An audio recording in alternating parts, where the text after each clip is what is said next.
Okay, very good. So let's do the third lecture. So if you remember, so last time we talked about holography. So we started very low somehow. In the first lecture, we introduced black hole thermodynamics and all these interesting laws that black holes satisfy.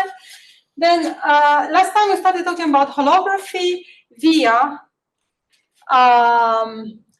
black hole thermodynamics. So we reviewed the argument by 't Hooft, was basically saying that since if you take seriously the black hole entropy, which is proportional to the area of the horizon, so that suggests that the black hole's degrees of freedom are sort of on its surface, then you can show that the black hole in a space-time region has more entropy than anything else in that space-time region, which means that anything gravitational in a space-time region can be described by degrees of freedom on the boundary of the region. So that's the basic idea behind this holography. And the argument by 't Hooft is sort of going sort of very fundamentally at the properties of gravity, gravitational collapse, essentially, and so on. And it's very general, but it's also really vague. It doesn't tell you anything about. So the idea is that sort of fundamentally quantum gravity has fewer degrees of freedom than the classical limit indicates. It's a non-local theory whose degrees of freedom sort of live on the surface of the region you described, or as many as in a local theory on the surface of the region. Okay, so we discussed this argument. And then what's nice about holography is that a few years after 't Hooft's argument, there came a very precise example, or a set of very precise examples of holography, termed the ADS-CFT correspondence. And then we, so we did 't Hooft, we did this 't Hooft. Then we did ADS-CFT, inside string theory. So I just very vaguely sketched what the argument was, because what's nice about that, it's an actual derivation, and it shows you how it's actually possible to have this sort of non-trivial happening. So the derivation had to do with the two different pictures that you have for this membranes in string theory. One is a stack of membranes, one is geometry. You take this low energy decoupling limit, and there you find that the two low energy descriptions have to be the same. Here it's some SUN super Yang-Mills theory, so it's a gauge theory in 4 dimensions. Here is gravity, so type 2B string theory in 10D on ADS5 times S5. Okay? And of course, without teaching string theory or anything like that, it's very hard to understand, concretely what the argument is. But I give it to you just to show you that the string theory has an ability to show you that there exist these non-trivial descriptions of some objects, and then you can actually derive such non-trivial instances where a theory completely without gravity is supposed to be the same as a theory in a different number of dimensions with gravity. And I want you, okay, so by the way, since people ask me, so if you want to read about ADS-CFT inside string theory, I think the standard reference, and I think pretty much the best one, is the so-called Magoo review, which is HEP-TH 99-05-111. So Aharoni, Gupser, Magasen, Auguri, and Oz. And I wanted you, so I wanted to tell you that there's derivation. I also wanted you to take a few lessons from this sketch of a derivation inside string theory, which are sort of important for what I'm going to say. One lesson is the fact that the ADS-CFT correspondence is a strong, weak coupling duality.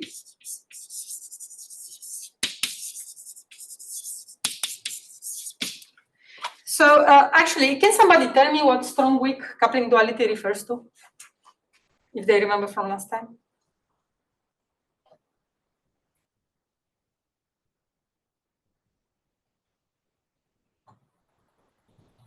Anybody? So in the in the weak coupling and the strong coupling regime, both of the sides, like one of the sides is easier to perform computation as compared to other, but both of the sides have equivalent descriptions, so where we can use the easier computation method to get the answers. Okay, I couldn't hear you perfectly, but I think you said the correct thing. So indeed, this is when one side is weakly coupled, like when you can apply the perturbative Yang-Mills description here, this side is strongly coupled. Okay, so it's important to take n large. Let's take n large. This side makes sense at n finite, but this side we don't know how to make sense of it at n finite. We only know how to make sense of it at n large because n to some power is LADS by S Planck. I think one quarter. So we want this in order to not run into quantum gravity issues that we have no clue how to deal with. We need to take this n to be very large. Okay, so we'll always be at n large. And okay, but then we have a notion of coupling here, which is the Toft coupling, G Yang-Mills squared times n. And when this guy is weakly coupled at large n, this side is highly stringy. So it's not quantum gravity, but it's very highly stringy, and it's sort of the notion of smooth large space-time is sort of breaking down. You need to do string theory, and that's not exactly trivial always, although there's some result. And vice versa. When this guy is weakly coupled, so you can do gravity, just the classical gravity or classical supergravity over here, this guy is highly strongly.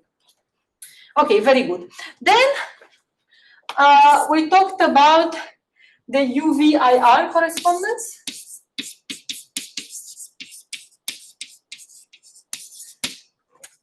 Does anybody remember what UV-IR referred to?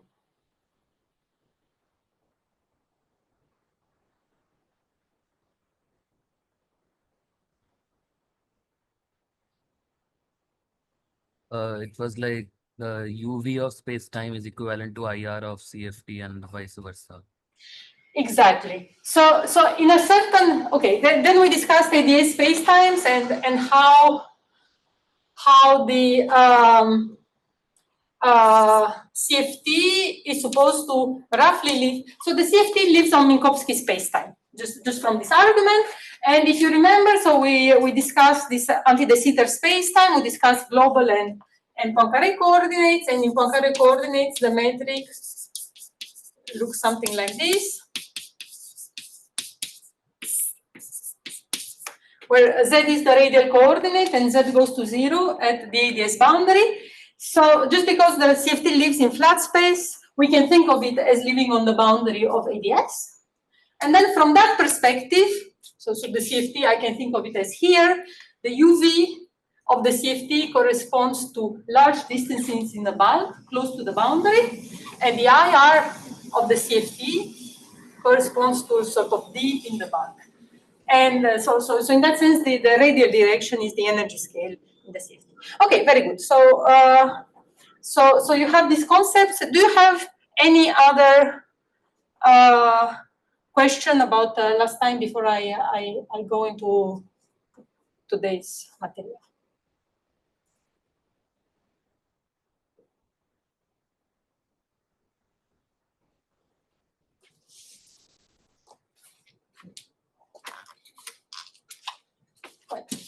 Seems answer is no. So today what we're going to do, so last time we also did this, yeah. So last time we started discussing anti-de Sitter spacetime, right? And we discussed vacuum anti-de Sitter, completely empty anti-de Sitter, and then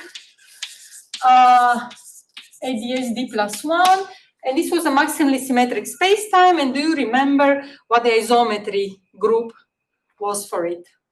So that's the algebra of the Killing vectors, and then the finite transformation of spacetime. Okay, maybe this can just be reviewed very easy. It's SOD, 2. So now what I'm going to do, I'm going to start talking about CFTs. I'm going to talk about the fact that they have exactly the same symmetry algebra, okay, with an exception in d equal to 2 that we're going to discuss. Then I'm going to go over the basics of the CFT dictionary. And I don't know if I'll have time or not. I'll go into the entropy match for BTZ, but I think it's likely that I won't have time this time.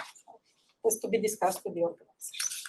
Okay, so to start, let me talk about conformal CFTs.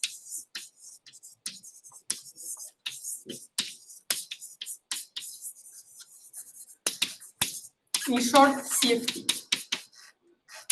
Okay, and we're gonna do them in little d dimensions. Does anybody know what a CFT is?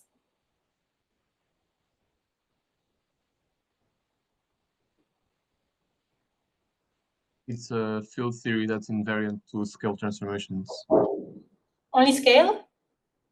Well, more generally conformal. Yeah. Okay. Very good. So, but scale is I agree the most important. Okay. So indeed, as your colleague was saying, CFTs are quantum field theories that are invariant under conformal transformations.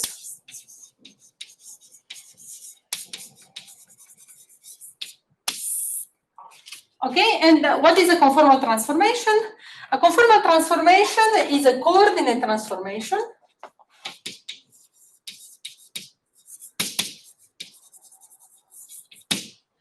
that leave the metric invariant up to an overall rescaling. Okay, so we can talk about isometries of the metric, right? So those leave the metric invariant. Conformal transformation, they leave it invariant up to an overall rescaling. So if we do things infinitesimally,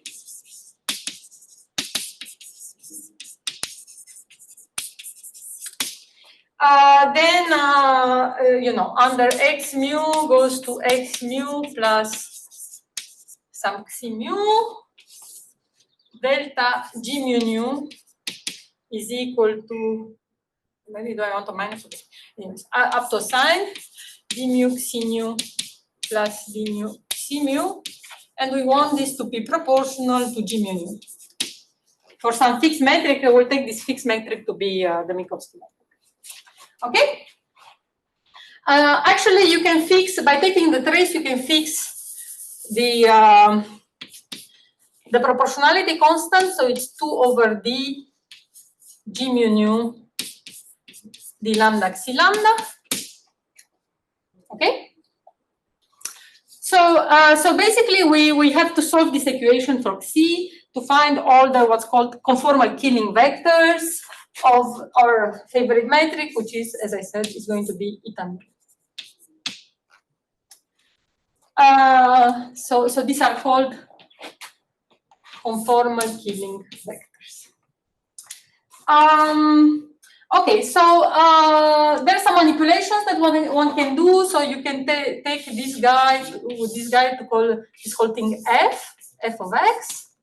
And then by taking various, you know, extra derivatives of this equation, you can show that you can arrive at the following equation: d minus 2 d mu f of x. So f is just the divergence of xi is equal to minus eta mu nu box f. Actually, I should be just using a standard because this is really just for flat space. Okay? Okay, so there are like a few steps of manipulations. You're right. Okay, and now you have two cases. If d is greater than 2, then basically the only way you can solve this equation is that if this side is 0, I mean, you can show this side is 0, and then the most general solution is f. I'm going to call it, well, the most general solution is constant plus something linear in x. And I'm putting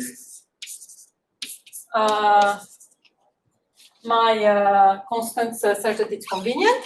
Okay, so f was the divergence of c and the most general c that you get from here. So this thing, remember, was 2 over d mu psi mu. The most general xi that you get from here is xi mu is a constant plus an antisymmetric piece times x nu plus, so these are solutions to the homogeneous equation. Then you get something that comes from here, which is just lambda x mu, and then minus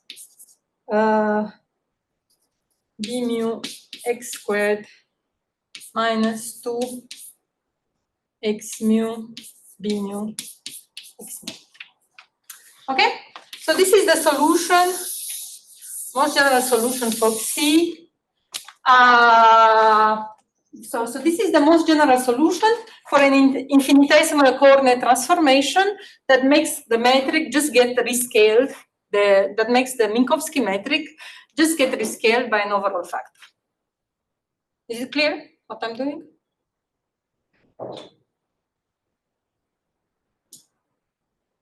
Mm-hmm.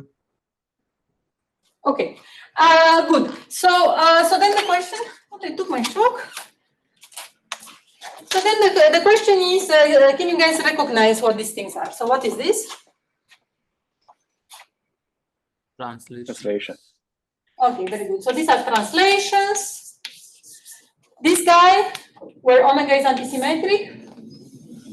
So rotation, Lorentz transformation. Yeah, so these are Lorentz. This guy.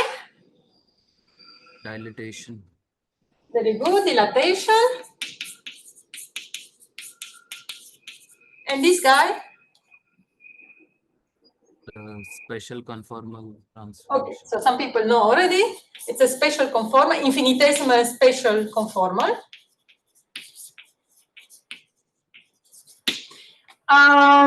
So the finite version of this guy, so this is infinitesimal finite, looks something like this.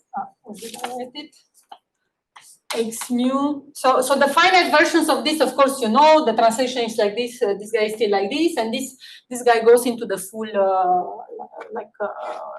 Lorentz rotation matrix. Okay. Okay, it's x mu goes to x mu minus b mu x squared over 1 minus 2 b dot x plus b squared x squared, which you can check linearizes to this when you take b infinitesimal.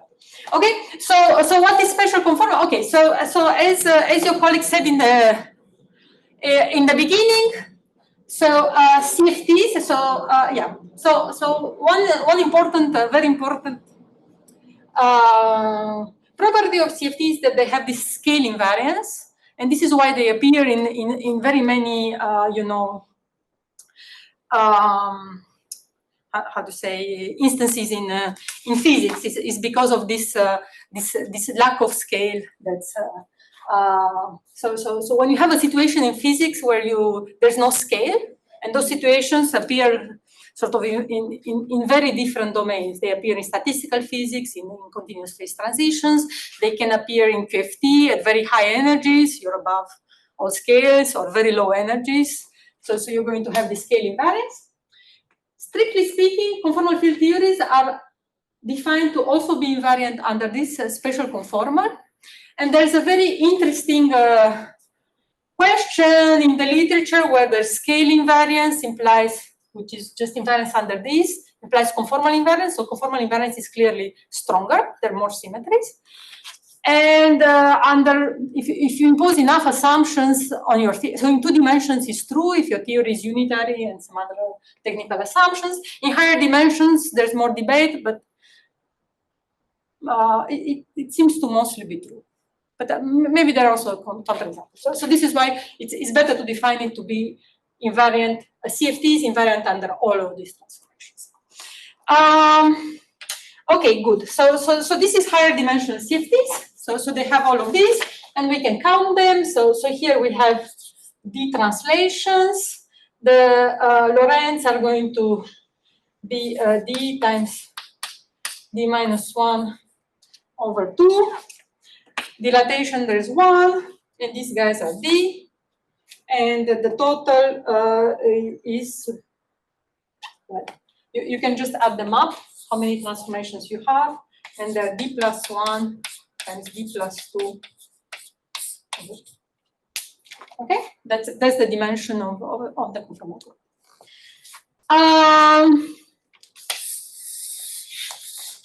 If you're in D equal to 2, something special happens, because you see this term is actually, the left-hand side is 0, so you're just solving box F equal to 0. And box into dimensions, so if I write eta nu in light coordinates, so I can write it as dx plus dx minus, where x plus minus are space plus minus time. Then this equation is just simply d plus d minus f equal to 0, and the solution is, well, this is for the trace, so at the end of the day, the C is going to be some R, it's a different F. Let me call it chi plus of x plus times d plus, arbitrary function of x plus arbitrary function of x minus, then minus. So how many conformal symmetries does one have in 2 dimensions?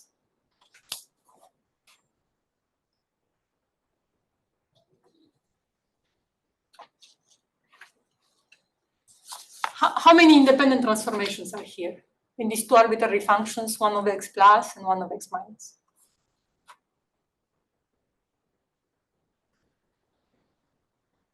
Infinite. Sorry? Infinite. Yeah, very infinite. You have an infinity here and another infinity here. Okay, so this is what's special about 2 dimensions. 2 dimensions is very nice. It has an infinite number of symmetries. Of course, these are classical. Then quantum mechanically, you have to be a bit more careful. Okay, very good. So this is basically the definition of CFTs. And as I was saying, they appear all over the place in quantum field theory and in statistical physics and in condensed matter. So they're very important in phase transitions where you don't have a scale. And also, I should say, so for quantum field theory, so they appear as fixed points of the RG flow. So you might have them in the UV. So some people, or maybe this is a standard definition, like to think of a local quantum field theory as, you have some conformal field theory in the UV, and then you add to it some sort of relevant operator. So it has dimension less than D, and this triggers some RG flow, and your QFT is sitting somewhere along here, along your RG flow. That's a definition of local quantum field theory. So if you go all the way into the UV, you find the scale invariant theory, the CFT, that governs the UV. But sometimes you also can find them in the IR. So you can also have, so this is CFT UV. You could also have a flow to a CFT in the IR. Okay? So they can appear in both places. I'm emphasizing this point because when we get to TTbar, which is a long way from now, we're going to be really playing with this UV behavior of the theory. This is what we're going to do. And this is what TTbar has that's different from standard local theories. Okay, another little thing that I wanted to say before going on is that there's another related symmetry, but that's not exactly the same, which is called Weyl invariance.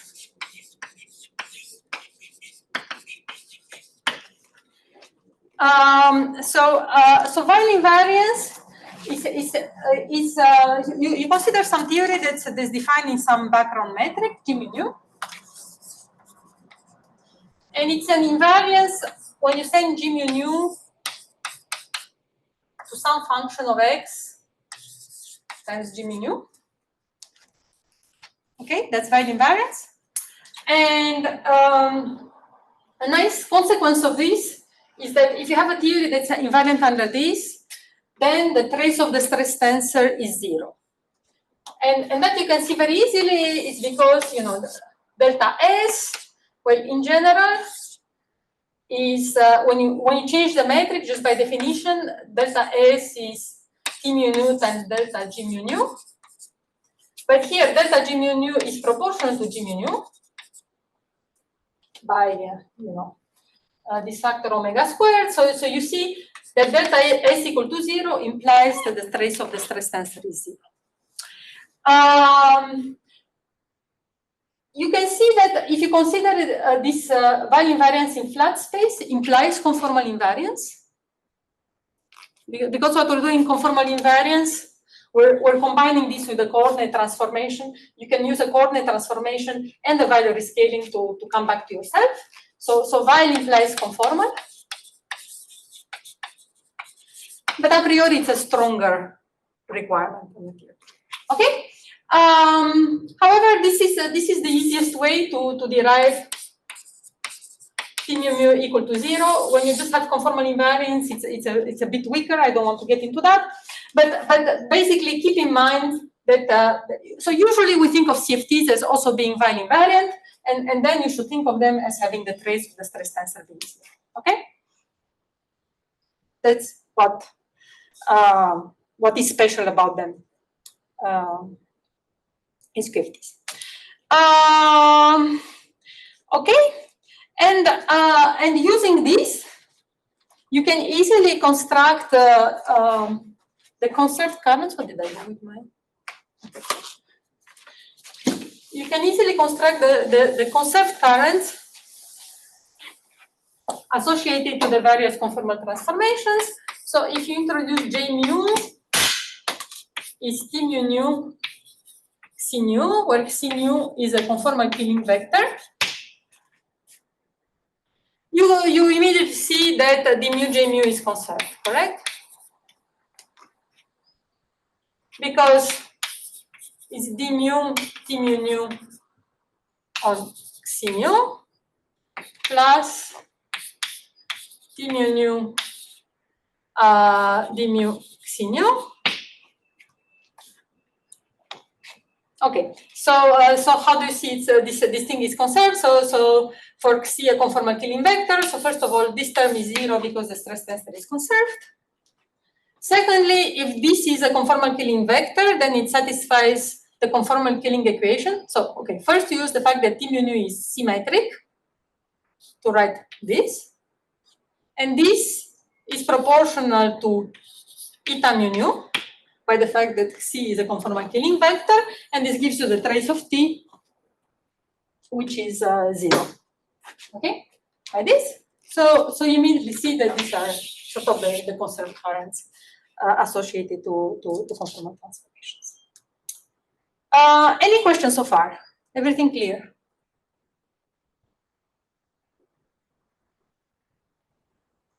Mm-hmm. Mm-hmm. Okay, good. Very good.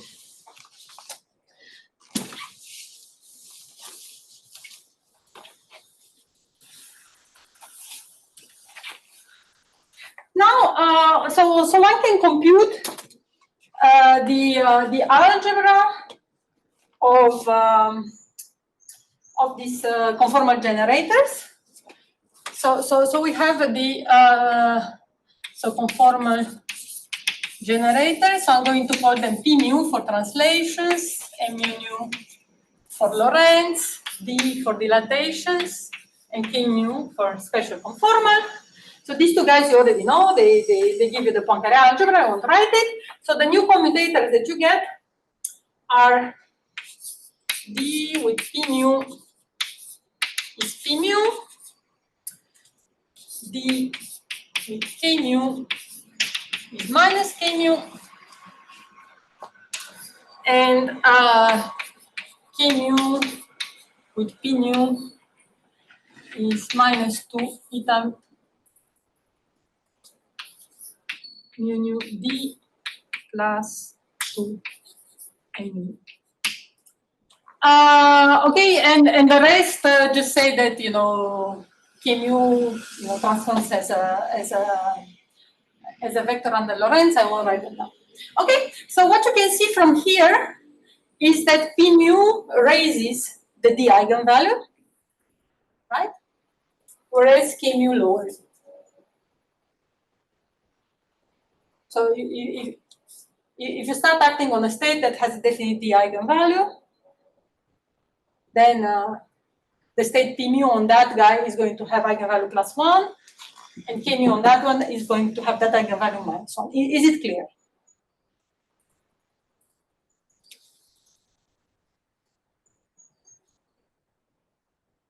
Yeah. This, I guess you get from angular momentum representations also.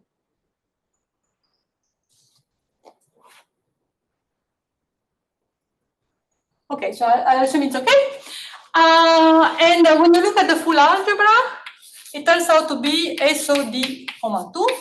So the full group is the full SO. And lo and behold, so the group is SOD, 2, which is the same as isometries of ADS in one higher dimension. Okay? Which we did last time. Okay, so as I said, that here we're comparing sort of, on the one hand, the symmetries of a theory and of its vacuum state, because the vacuum we're assuming is SOD, 2 invariant, with the symmetries of the vacuum state in ABS, and it's good that they're the same. But in 2 dimensions, we're going to get something more interesting. Next, I wanted to understand, so one can try to understand how these conformal generators act on local operator, action on local operators. So this theory is a quantum field theory. It has some operators of x mu, of course. And you can write this all at x as a translation of the operator at 0, right? So you can write this e to the I x mu p mu of x0 e to the minus I x mu p mu. And then basically, if you want to know how the various conformal generators act on of at x, it's sufficient to know how the what's called the elements that stabilize the point 0 act on of 0. So which ones of the conformal generators stabilize the point x equal to 0? Do translations stabilize the point x equal to 0? Do they leave it invariant? No. No. So actually the generators, but the dilatations do. X goes to lambda x has, okay. So we look at representations. So we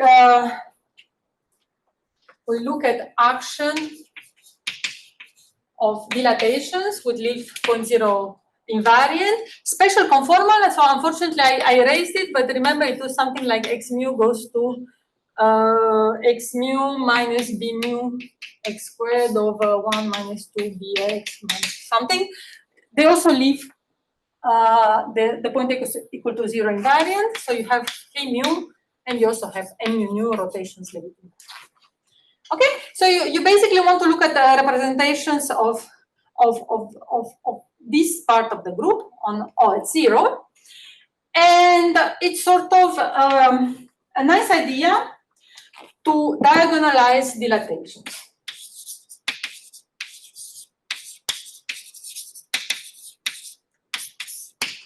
So you want to look at operators at 0 that under a scaling transformation they just pick up some sort of rescaling factor.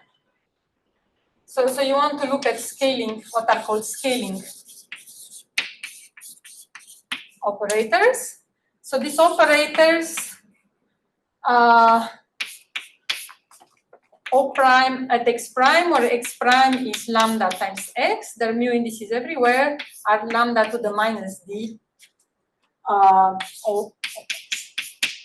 Okay, so they transform with a specific weight under rescalings of the space-time coordinates, and and the commutation relation that so this follows from d with O of 0 being well, I forgot my okay, there's some factor here times delta of 0. Okay, so we want to look at operators that diagonalize the action of dilatations, and also, so as I mentioned before, this k mu is lowering the eigenvalue. So it's a good idea. So as it's lowering it, you know, if it doesn't stop at some point, that you're going to go to minus infinity, which doesn't sound like a very good spectrum. So you assume that you're going to have an operator, which is called the primary operator.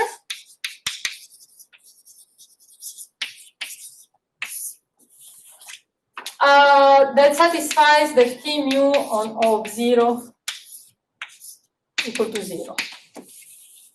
It's sort of a lowest weight operator in that representation. Okay? So starting with this primary operator, you can always act with p mu, which is a raising operator. It raises the d eigenvalue to construct the so-called descendants.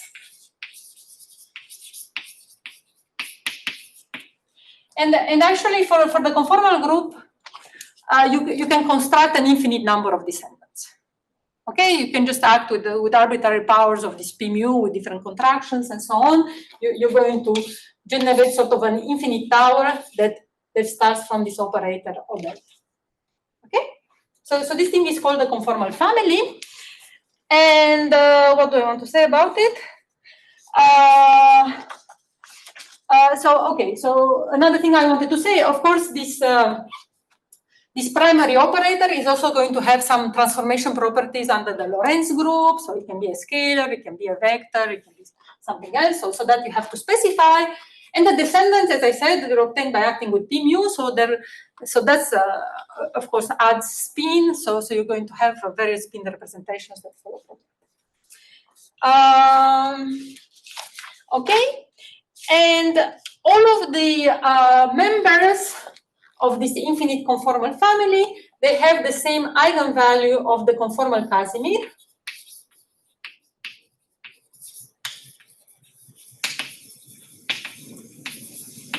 So the conformal Casimir, okay. So there's a way to package all of these generators into some sort of obvious SOD,2 invariant generators, which I'm going to call JAB.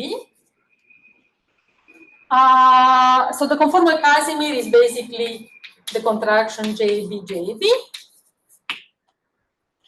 And it has the property that it commutes with all of these generators. Okay, so when you build a descendant, it's going to have the same eigenvalue of the conformal Casimir as the primary. And in particular, if your primary is a scalar, so scalar, if your primary is a scalar, then the conformal Casimir is delta of that scalar times delta minus d. So this is for scalar primary. It's some invariant of that representation. So far, so good. Are there any questions?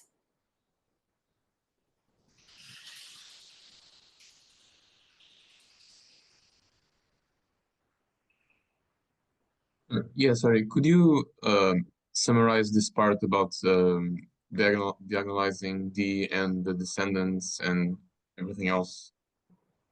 Yeah, I so, didn't quite so get it. what I'm saying is that first, you want to look at the operator at 0, and you want to write, you want to look at the action of dilatations K mu and M mu on this operator at 0, because at least they leave it there. And then,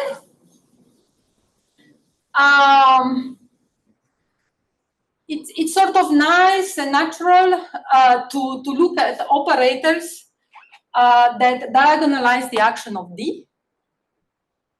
So this is what we call scaling operators. Oh, okay. Okay. That's a definition. And then once you've done that, you notice that P raises the D eigenvalue and K lowers it, just from these commutation relations.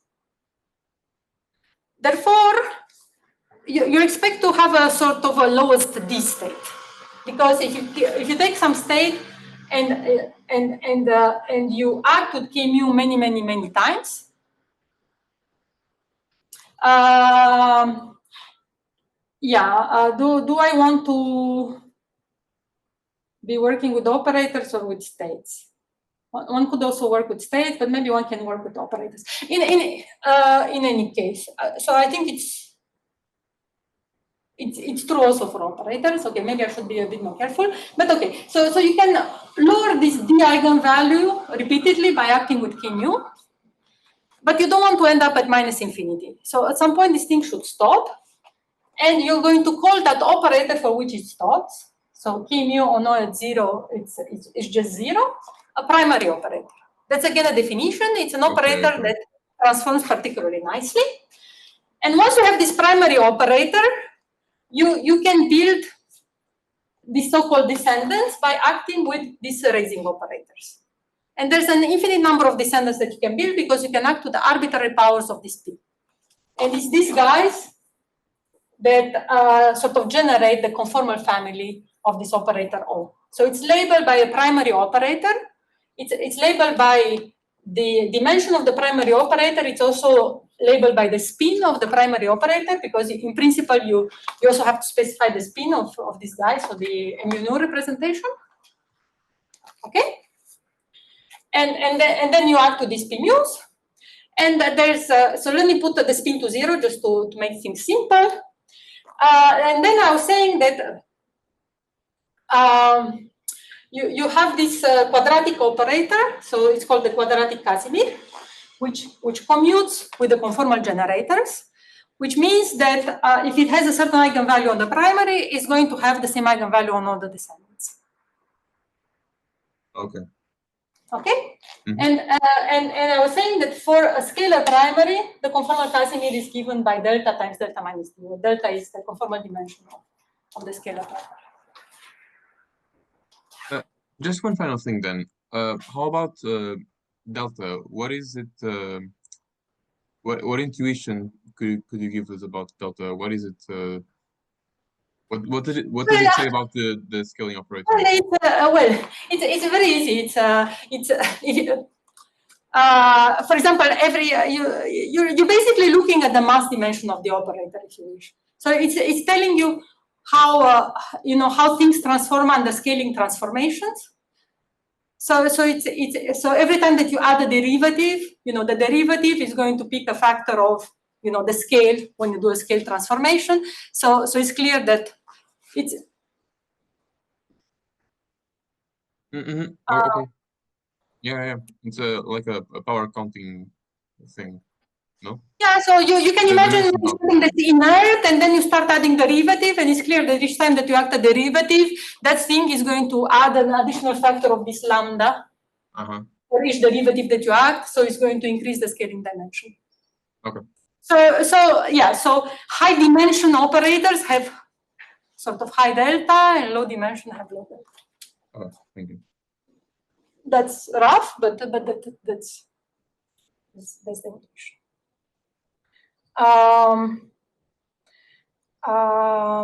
Very good. Okay, so this is how you do a little bit of representation theory with these guys. There's a lot more. One nice thing about conformal field theory, which is unlike general quantum field theories, which are complicated, is that conformal invariance is very strong. So it can fix completely 2- and 3-point functions of these primary operators. Okay, so let me explain how that goes. Let me maybe A prime of X prime is doing this.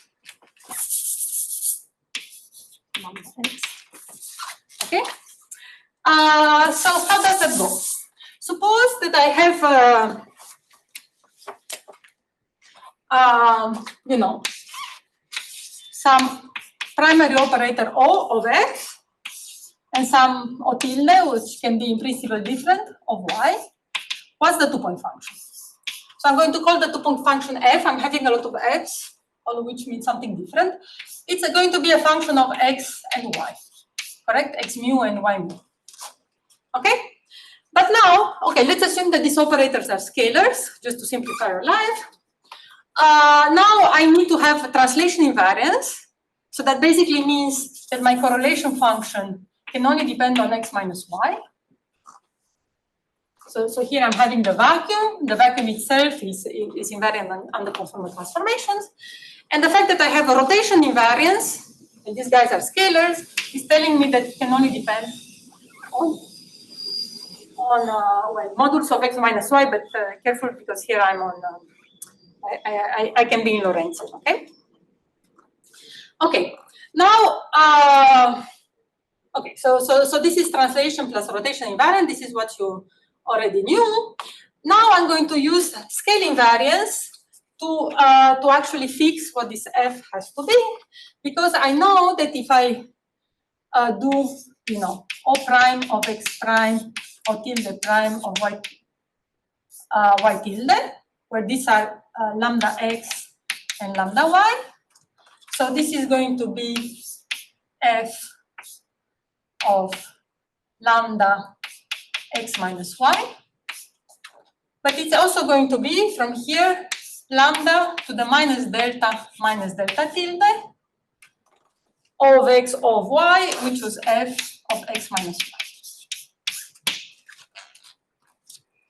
In other words, the 2-point function is to have the you know, has to scale properly, because I took these guys to be scaling operators. It has to scale properly under scaling transformations, and this completely fixes F of X minus Y has to be 1. Okay, I'm just choosing the normalization. I can choose whatever I want. X minus Y to the delta plus delta t. Okay. Now, I was mentioning at some point that conformal invariance is stronger than scale invariance. So far I only used translation, rotations, and scale. If you use conformal invariance, so if you additionally use the special conformal transformations, which are over here, so this special plus b squared x squared, I don't know. So these special conformal transformations can actually be thought of as the composition of an inversion. So the inversion is x mu going to x mu over x squared. So it's the Lorentz counterpart of x going to 1 over x, plus translation by b mu, plus inversion again. Okay? So you can check how this 2-point function transforms, whether it transforms properly. And for that, you actually need to know how these operators transform actually under more general, under general conformal transformation. They take up a set of factors. And when you do that, so you impose this special conformal transformation property, you find that actually you must have delta equals delta t. Okay? So the 2-point function can only be non-zero between operators of the same scaling dimension. Okay, that's a fact. What's nice is that but you see, okay, so very good. So that's the end answer for the two-point function. It's completely specified, so the normalization is up to you to choose, and it's completely specified by this number delta, which is the conformal dimension of the operator. You can look at three-point functions. So O1 of x1, O2 of x2, O3 of x3. It turns out that the three-point function is also completely fixed. The x1, 2, 3 dependence of the three-point function is also completely fixed. So the only thing, so you're going to have something called C1 to 3. So you used your freedom to rescale the operators to fix this number to 1. So now you have no more freedom. This number is therefore meaningful. It's the three-point function coefficient. And then this is, I don't know, x1 minus x2 to, I think it's delta 1 plus delta 2 minus delta 3, something like that, maybe over 2, plus permutations. So the space-time dependence of this is completely fixed, and you just have a new number, the three-point function coefficient that appears. So this is one reason that why CFTs are much nicer than just general QFTs, because this conformal invariance is actually highly restrictive. And I should emphasize the fact that I assumed here that these guys are primary operators. Okay, if you want to get correlation functions of descendants, then you simply have to act with p mu on here, which means, for example, if you want to act with p mu on O, you act with the next derivative on this. If you want to add with p squared on y, you do dy squared with the appropriate contraction. So the correlation functions of descendant operators are entirely determined in terms of those of the primaries. And those of the primaries, 2 and 3-point functions are completely fixed in terms of this conformal dimensions delta and these 3-point function coefficients. There's something that I don't have time to explain, but actually it turns out that all higher point functions in a CFT can be reduced to 2 and 3-point functions. So these numbers actually entirely determine the sort of the data of the CFT. Okay, very good. Another point, of course, if you go 4-point functions and higher, 4-point functions can have non-trivial dependence on the 4 points via something that's called the conformal ratio, but okay. They can be written as infinite sums over these products of these 3-point functions. Okay, so these are these are the sort of general DCFTs and the behavior of correlation functions of primaries that just follow from conformal invariance. Are there any questions?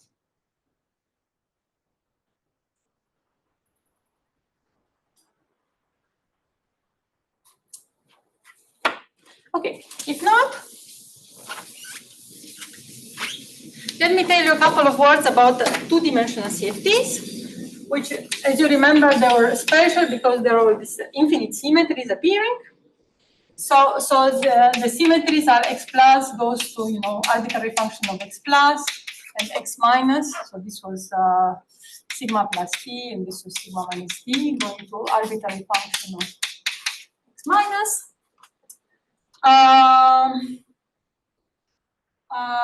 So if you work in a basis,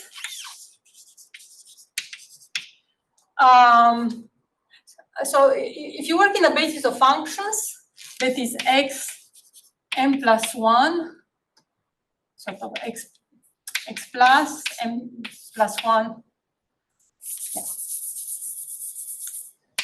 X plus to the m plus 1, or x minus to the m plus 1. So you take these f's and f bars to be such polynomials. Then it's easy to compute sort of the bracket of these vectors, which are these vectors. And the associated generators, which I'm going to call LM, where M is this power over here. So just from the bracket, you go that Lm with Ln is M minus N Lm plus N. So this is called the Witt algebra. So this is the classical conformal algebra in 2 dimensions. However, quantomechanically, you have to be more careful. So of course, the generators, the LM, are sort of integrals over space of the f of x plus times the corresponding component of the stress tensor, which is going to be t plus t. Now, as it turns out, so I told you in a conformal field theory, the stress tensor is traceless, which in 2 dimensions and in these null coordinates just says that t plus minus is 0. And so t plus t is just t plus plus, which by the conservation equation for the stress tensor is just d minus t plus plus is 0, so t plus plus is just a function of x plus. So roughly this is how your generators look like, and then you have some L bars, which look the same but with minuses. And when you're careful, so after all you're in a quantum field theory, and you have to be careful when you compute this algebra, when these 2 operators, this t and the guy coming from the ln, meet each other, because there may be some divergences, and you need to carefully order the operators. And if you do that carefully, you find that this algebra, this classical algebra, is modified, and it gets a central extension.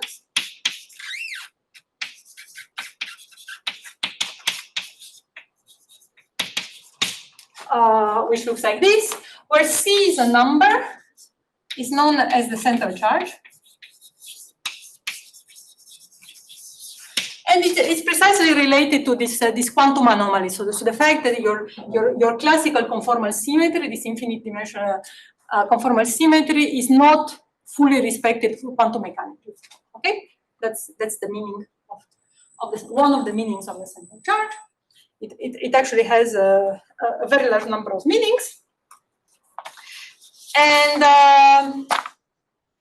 okay, so you see, so this is the symmetry algebra of 2D CFT. This is known as Virasoro algebra.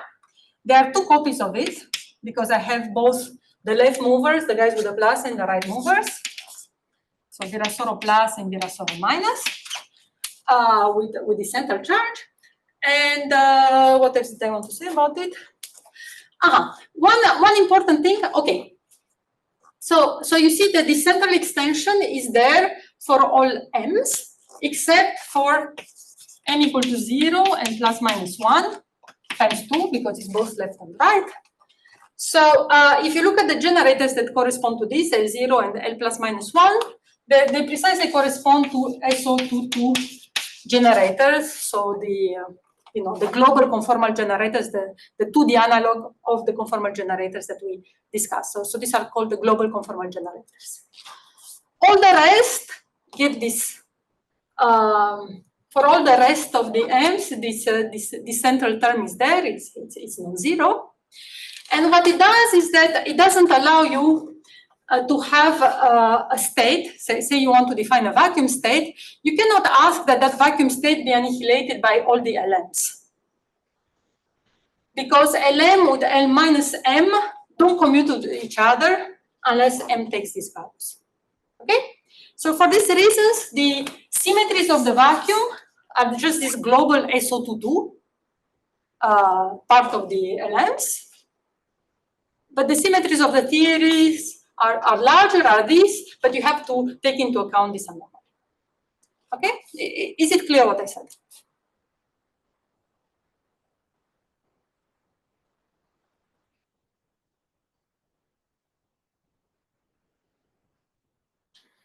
So if you're looking, for example, at conserved charges and so on, you're going to see the infinite number of LMs. But if you're looking at symmetries of the vacuum, you're only going to see this. And it's also this that enters correlation functions because you need to be killing the vacuum from both left and right. Okay?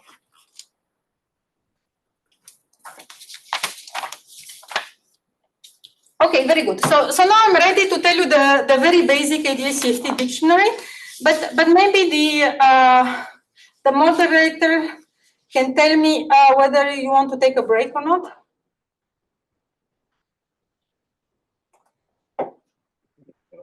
It's up to you. Maybe you can take I'm fine either way. I have a lot of material, so but it's up to you. Okay, let's take a 5-minute break then. Okay, 5 minutes. Okay, see you in 5 minutes. Okay, see you. Most basic. This meeting is being recorded. Sort of the most basic thing that you could be studying is the correspondence between a quantum field in ADS. This corresponds to an operator in the CFT. And I think it's important to say that this is for light operators. So operators whose dimension is of order 1. You can also have heavy operators, very heavy operators. There's actually no bound, no upper bound on delta. And then those guys would be corresponding to something else in the bulk. They can be string states, they can be black holes, and so on. But we're going to only look at light fields to, operators with dimensions of order 1. Okay, so concretely we look at a free scalar in ADS, b plus 1, so it satisfies box phi equals m squared phi. We're picking Poincare coordinates, so ds squared is eta mu dx mu plus dz squared over z squared. These are very nice to see the scaling symmetry, right? X goes to lambda x and z goes to lambda z. It's the isometry. The boundary is at z goes to 0. And now, so this is the ADS box. In those coordinates, the ADS box looks something like this. Z squared plus z squared, both with respect to the Minkowski metric on the boundary, plus 1 minus d z dz minus m squared L squared. Because I had an LADS overall. Phi of z and x mu equal to 0. Okay, so this is the equation that you need to solve for this field. And we're interested in asymptotic solutions. So as z goes to 0, and we want to take phi of z and x mu to go like z to some power. Let me call it delta, although that might be confusing, times some function, yet another use of f, which has nothing to do with the previous, times some functions of the x mu coordinates. And actually, you can see that all of these terms are of the same order, but not this. Okay, so asymptotically, you find that delta times delta minus d is m squared s squared. Okay, so sorry, you write it like this, plus order z. Okay, and then you solve the equation order by order in z, and at leading order, this is what you find for this arbitrary power delta that you put over here. Okay, is it clear what I'm doing? I'm just plugging in this into here.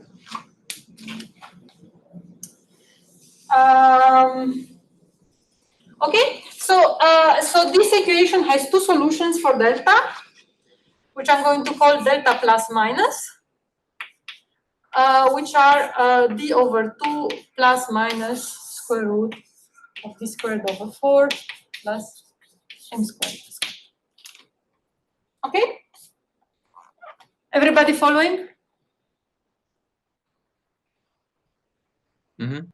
Yeah. Okay, so the expansion of the field near the boundary is something like this. Phi of z and x mu is z to the delta minus, which you can see that delta minus is d minus delta plus. Z to the delta minus times something that I call phi 0. So now I'm calling this function phi 0 of x mu times plus, you know, order z, actually z squared. So all sorts of derivatives of the actually boxes of phi 0 that appear. And then you have another expansion that starts as z to the delta plus. And then I'm going to call that thing phi delta of x mu plus, you know, lower order in or higher order in z and various derivatives acting on this initial data. Okay, so that's the structure of the solution. Now, okay, let's assume for simplicity that so you know, if m squared is positive, then you see that so delta plus is larger than d and delta minus is smaller than 0. So in that case, it's clear that this term blows up. It's non-normalizable. So let's say when delta plus greater than d. And this guy is normalizable. Okay, because z is going to 0 at the boundary. So here I'm talking about as z goes to 0. And normalizability refers to the Klein-Gordon norm, for example, for this case. Okay, so this term blows up. This term goes to 0. Is normalizable.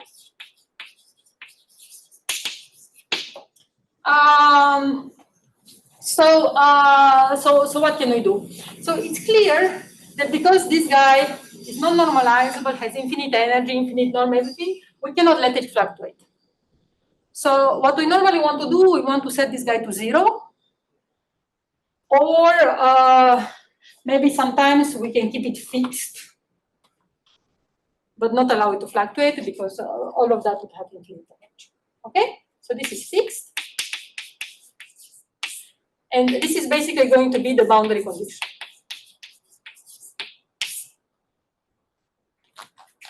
What is normalizable modes? Because they come with this higher power of z, they have finite norm, finite energy. They are allowed to fluctuate. And we can act with them to build up the Hilbert space of the quantum field theory. Okay, so this is the interpretation of this. These guys are boundary conditions. They are fixed. They're not allowed to fluctuate. These guys are allowed to fluctuate, and they're sort of modes of the field in the bulk. One can be a little bit more precise about this boundary condition because you see, it's not that one is fixing, one is not exactly imposing. So because of this z behavior, as z is going to 0, one is not exactly imposing Dirichlet boundary conditions for the bulk field at infinity, because Dirichlet would mean that you fix the bulk field, but you see the bulk field is blowing up in this regime. So basically what you want to say, that your boundary condition is phi of z and x mu. So you want to go a little bit off the boundary at z equal to 0. You put some cutoff at some small z equal to epsilon, and you want to say that the bulk field goes to like epsilon to the p minus delta. So now I'm calling delta plus delta times some specified function of x mu, which is this phi 0 of x mu.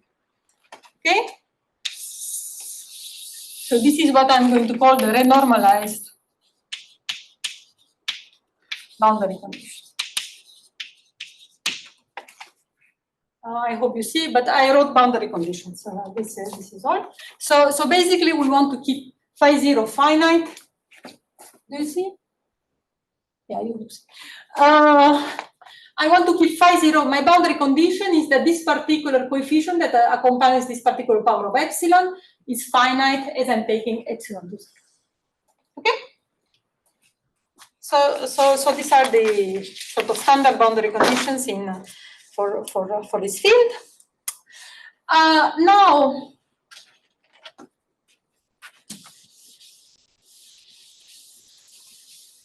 note that if I do a rescaling,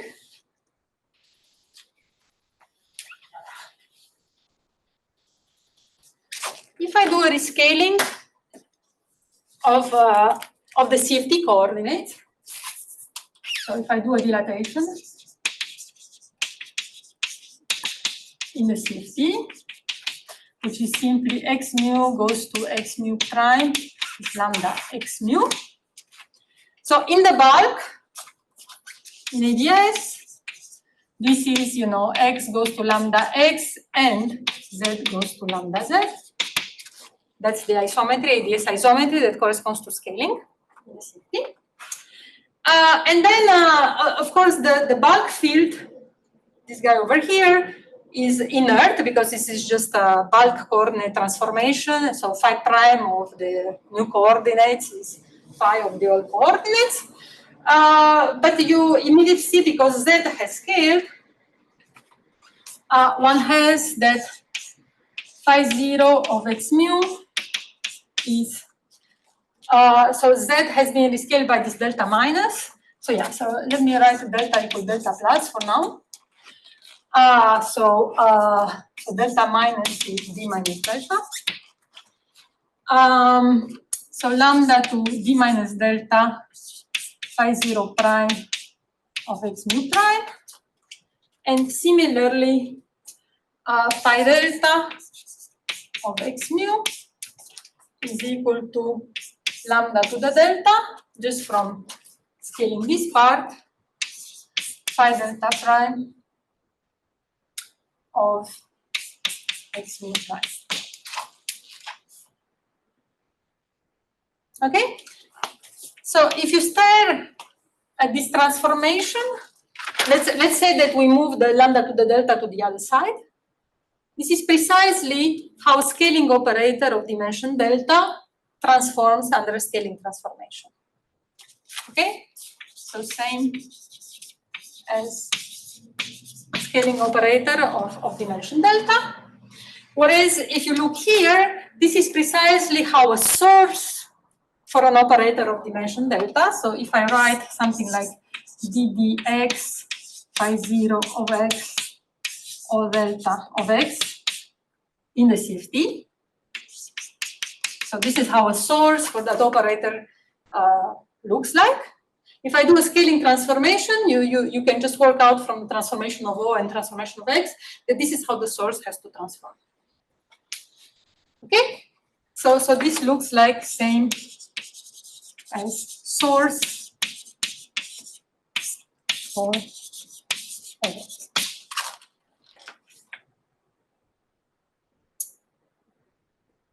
Okay, good. So basically, with this suggests identifying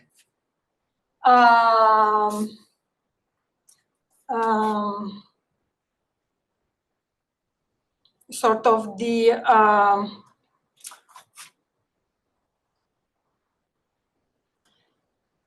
this piece of the bulk solution, so the normalizable piece of the bulk solution, the coefficient of the normalizable solution with a boundary operator, and the coefficient of the non-normalizable solution to the source for the boundary operator. Okay? Where the relationship between the scaling dimension of the operator, delta, so I said delta is delta plus for now, so delta is d over 2 plus square root of d squared over 4 plus m squared n squared. This is a terrible use of words, sorry. Let me just erase it, okay? So I had said that my delta is delta plus, and delta plus was given by this.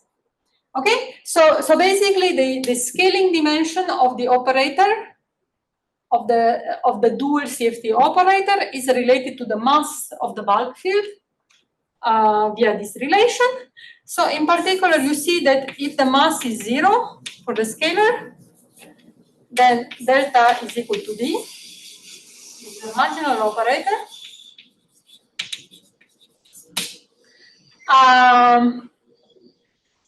As it turns out, in ADAs, you can have slightly tachyonic fields.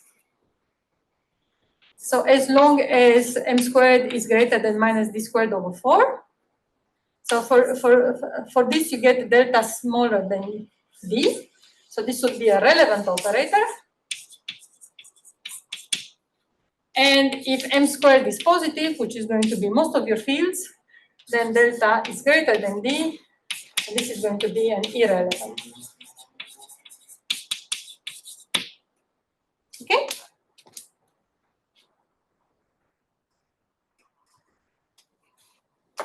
Any questions so far?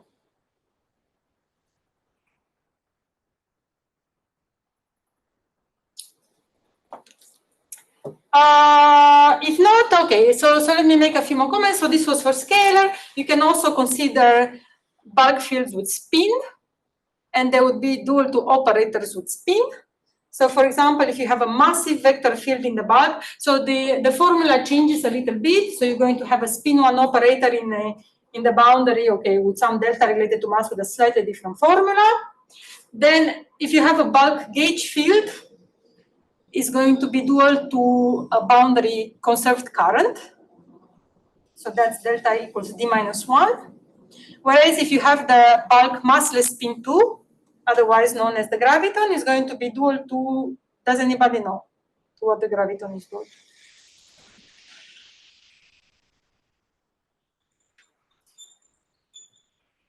So the graviton is dual to a spin 2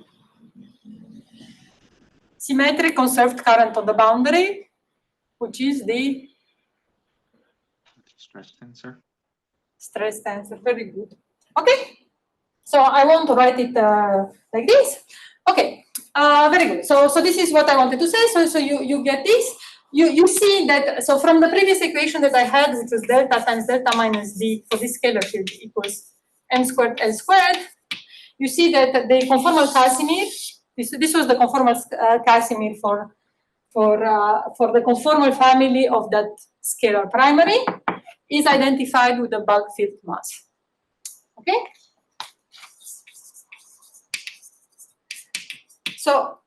So depending what the bulk field is doing as a function of x is going to correspond to different descendants in the same conformal family. Okay? So the field corresponds to the entire conformal family. Then if I want to look at the primary, so I can act to this on the vacuum. The primary wave function is going to be some guy sitting nicely in the middle of ADS. That's going to have a certain shape. And then I can act with, various p mu's. And then I'm going to make it rotate and have some multiple moments. Those are going to be the descendants. I can also consider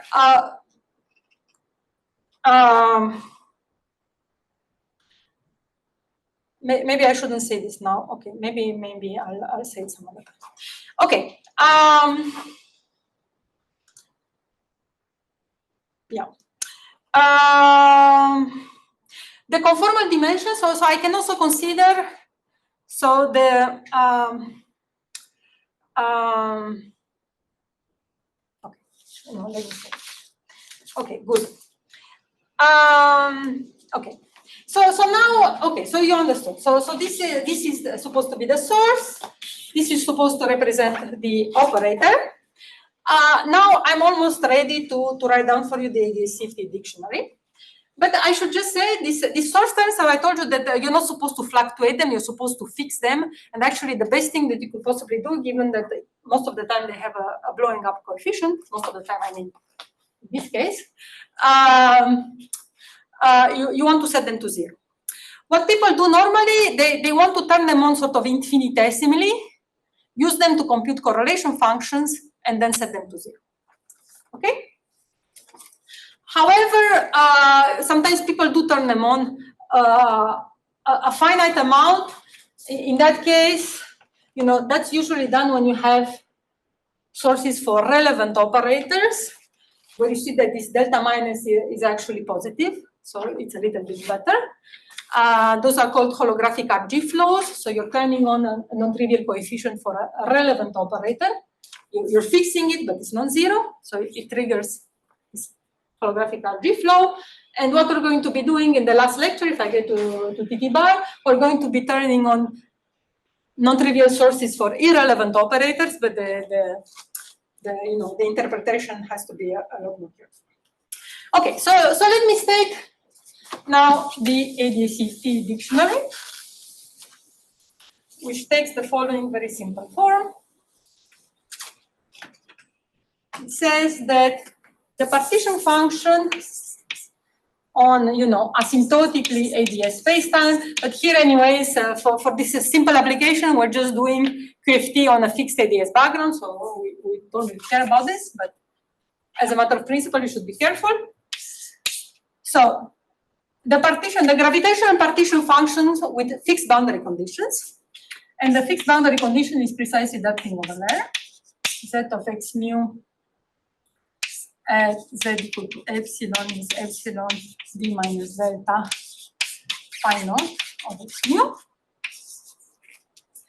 is equal to the exponential of the CFT generating functional of correlators, with phi naught being the source for correlators. So basically what you're computing is e to the integral dx phi naught of x or delta of x. Okay? So what do you do with this generating functional? You take functional derivatives with respect to phi naught. That's going to be bringing down powers of this operator. And then, you take n functional derivatives that are going to bring n powers of this O, and then you set phi naught to 0, so you're going to have the n-point correlation function of that. Okay? And the exponential has to do with the fact that these are connected correlators. And this is the dictionary.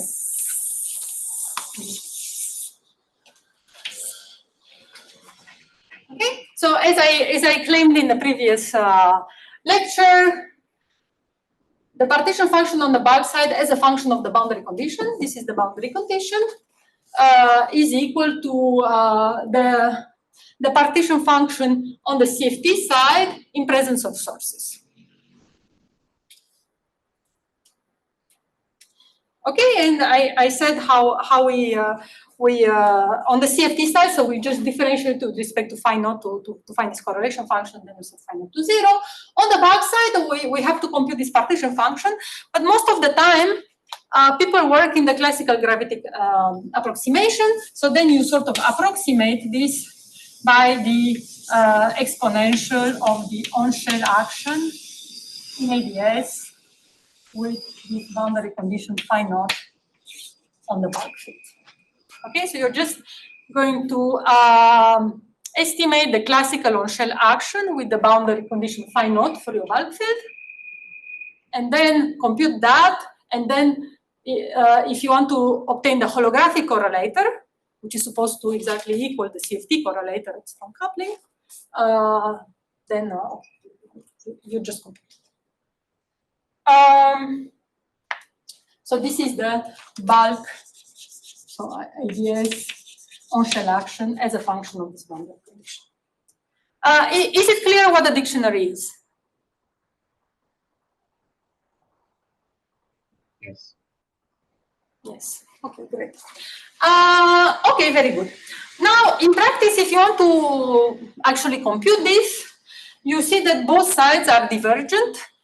And this is where this UV-IR connection comes in. So this side is divergent because when in practice you compute things, you find UV divergences that you have to regulate and normalize. And similarly on the bulk side, because of the infinite volume of ADS, you find sort of IR divergences, about large distance divergences that you have to regulate. the way that you regulate them is usually by putting a cutoff at z equal to epsilon, subtracting the divergences in some appropriate fashion, and then sending epsilon to 0. So that procedure is known as holographic renormalization. And the person whose name is associated to it is Skenderis. So he has some nice lecture notes from many years ago where he explains how to do this systematically. Okay, so for our free scalar field, with our free scalar field, we can easily compute, for example, 2-point functions. So what do? We want to, rather than computing the on-shell action, it's usually a good idea to compute the variation of the on-shell action in presence of the source. So, and the reason is that delta S on shell,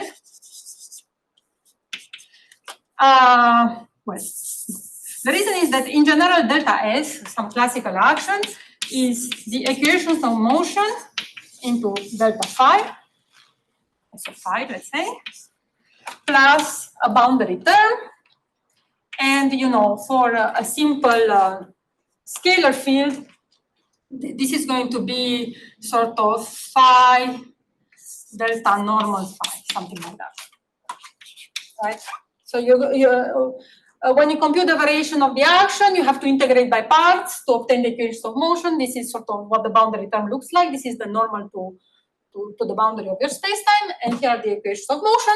So if you're computing the variation of the on-shell action, well, then the equations of motion are 0, and you're just left with the boundary term, which I wrote wrong because this is a delta. Okay? So now what happens? So this is, you're going to evaluate on the boundary of ADS, and it's going to be divergent because of this, small z divergence. You're going to regulate by z equal to epsilon. You're going to analyze all those divergences, and then you can add what are called counter terms. So these counter terms are constructed from the field phi induced on the boundary, and you can actually absorb. So these guys show that you can absorb all the divergences by just adding this local counter term on the boundary. You add phi squared, you add phi box phi, and so on until you absorb everything. And at the end of the day, so what do you find? You can easily compute the 1-point function. So from here,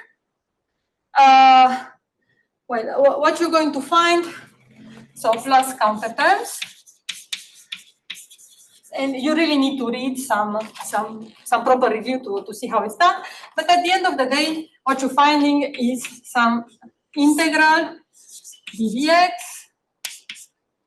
phi delta times delta phi naught. Okay, and this is completely finite. And I think there is also a factor of 2 delta minus d in front, which was at some point important. So basically, what this calculation is telling you that the holographic 1-point function, right? So delta S by delta phi naught is supposed to compute for you the 1-point function in presence of the source, phi naught. It's telling you that this is precisely phi delta. So basically, phi delta is, from this computation, nothing but the expectation value of the dual operator O delta in presence of the source phi naught.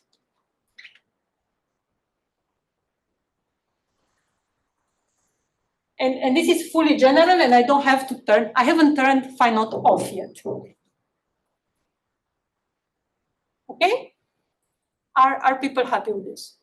Well, apart from the fact that I didn't show the calculation, how I actually subtract these divergences and so on.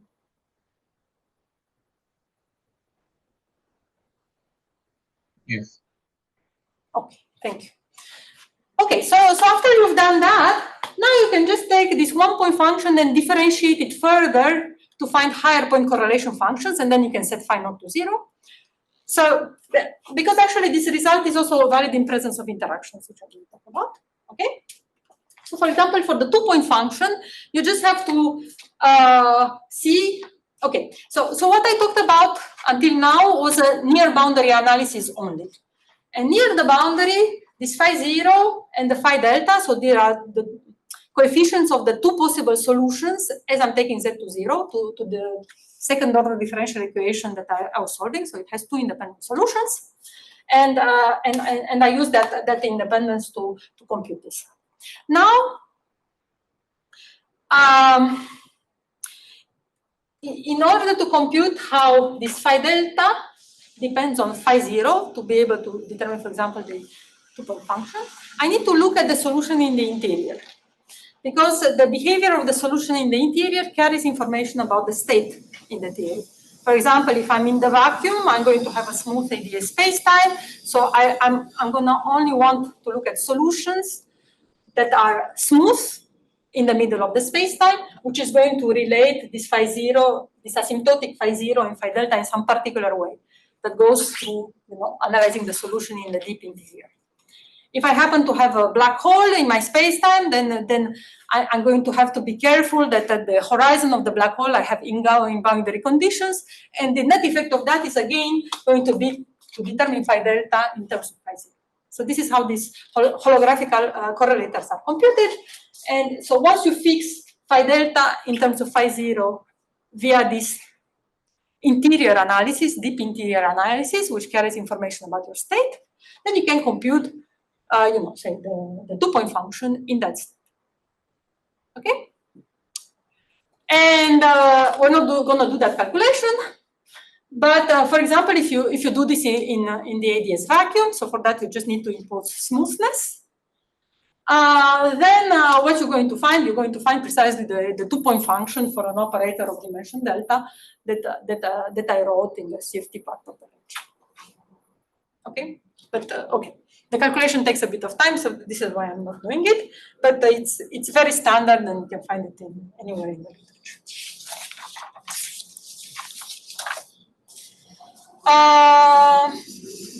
And then, okay, you can do higher point functions by including interactions. That's also know how to do. Before I go on,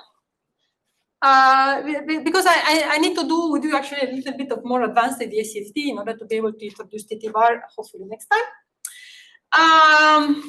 Let's talk a little bit about, okay, so question. As you're seeing here, I'm modeling this operator of dimension delta, which is an operator in a very strongly coupled CFT, by a free field in the bulk. As we see, delta can, the dimension of this operator doesn't have to be the free dimension, right? It can be anything, and it's just related to the sort of arbitrary, a priori arbitrary mass of the field phi. But of course, a free field in the bulk has also a very special form of the correlator because correlation functions factorize. And even if we include bulk interactions, we're assuming via this that they're going to be perturbative. So we can start with a free field and then put a little bit of perturbative bulk interaction to compute, some correction to it and so on. Why is this the correct prescription for modeling the correlation functions of the dual theory, of the dual CFT, which, as I try to emphasize in what we're doing, is going to be a very highly strongly coupled CFT. Does anybody know why?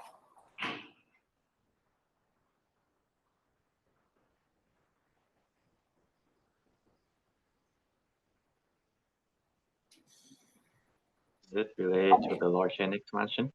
Exactly, very good. Okay, so you guys actually know holography, I think. Okay, yeah, so it's exactly, it's related to the large n.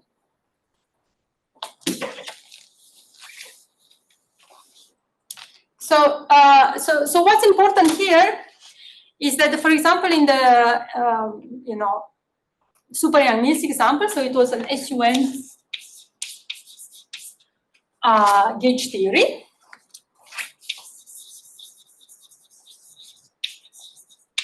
So if we want to look at the operators, okay, it's an SUN gauge theory, which is conformally invariant, so it's both a gauge theory and a CFT. If we want to think about the operators in the CFT, they have to be gauge invariant operators in the gauge theory. So they can be, for example, trace of the field strength. So the field strength is an n-by-n matrix, right, which transforms non-trivially under SUN gauge transformation to the n. Okay, instead of f, I'm going to, no, is it a good idea? Let me call it. I wanted to call it 5, but maybe it's not a good idea. Okay, f to the k. Okay, with different contractions. Okay? So this is known as a single trace operator. And if you consider, multiplying this type of operators, you're going to end up with a multi-trace operator. Okay, so it's sort of important for this correspondence to work that this SUN gauge theory has a good larger limit.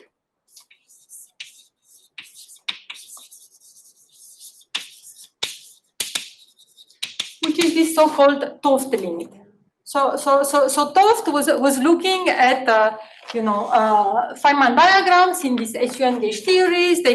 He came up with a very smart so-called double line notation, and basically, so if you're trying to write, how your diagrams. So if you're trying to take the larger limit with Jiang-Mills fixed, then you don't get any good larger limit because the more loops that you have, the more things are going to diverge. However, if you're taking n to infinity with this so-called 't Hooft coupling, which is Jiang-Mills squared n fixed, then the diagrams diverge at most as n squared. And then there's some so-called genus expansion, which I'm at the limit of C. Okay. Anyways, it doesn't matter. This G is positive. Okay. So your diagrams, have a good larger limit. This is sort of important.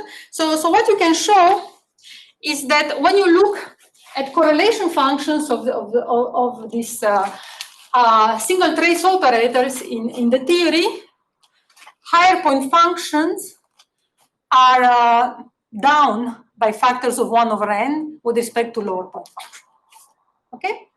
So in a certain sense, 1/n is a perturbative parameter, because it measures, how much smaller your 3-point function is than your, normalized 2-point function and so on. So basically, in this sense, this large and gauge theory is weakly coupled because of the large. Okay, and this is the reason that we can model this by weakly coupled gauge bulk field, the scalar field phi, and then we can include perturbative bulk interactions, but all of those are going to be expressed by 1/n, and this is why the perturbative expansion exists. Okay, so that was a comment, and it was done in view of the fact that I now need to talk about more general boundary conditions. So how to say this? I'm not sure how much this course is going to be about TTbar, given the rhythm in which I'm going, but I did want to say maybe a few things that are eventually important for TTbar, even if I don't get to talk about them very much. One is going to be the importance of boundary conditions.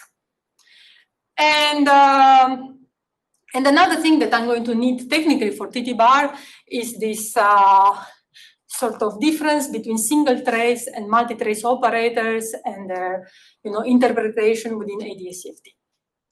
Okay, so what I'm going to do in what remains of this lecture, I wanted to talk a little bit about changing the boundary conditions. Okay, very useful that I erased it. So changing these boundary conditions in ADS-CFT, how does one do that, and also what is the effect of multi-trace operators that I may be adding to the CFT action. What is the holographic interpretation for this? But before I go on, are there any questions?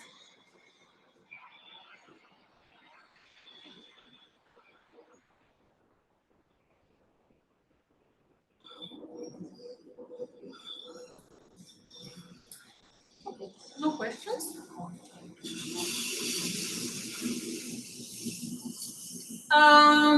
Okay, very good.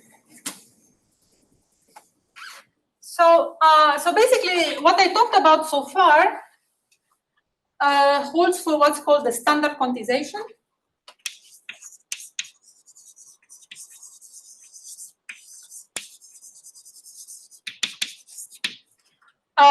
And standard quantization means that you're keeping the coefficient of z to the delta minus fixed, and you're letting this guy fluctuate.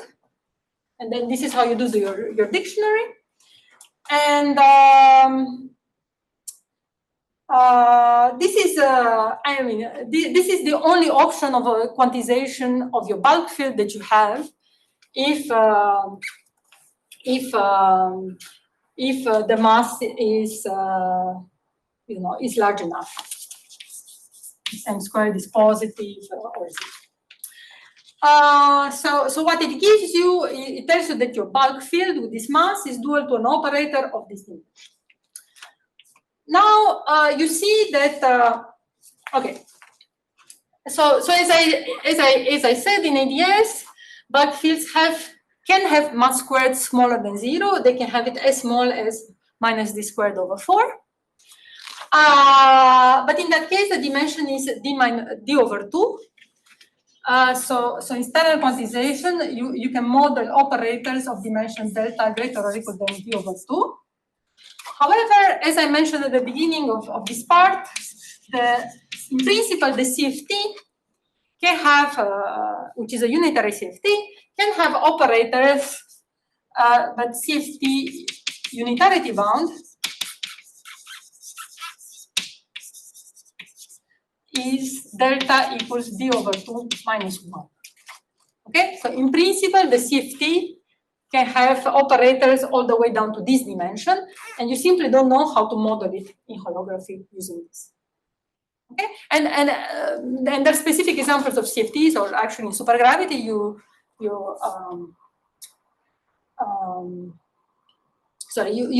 can argue.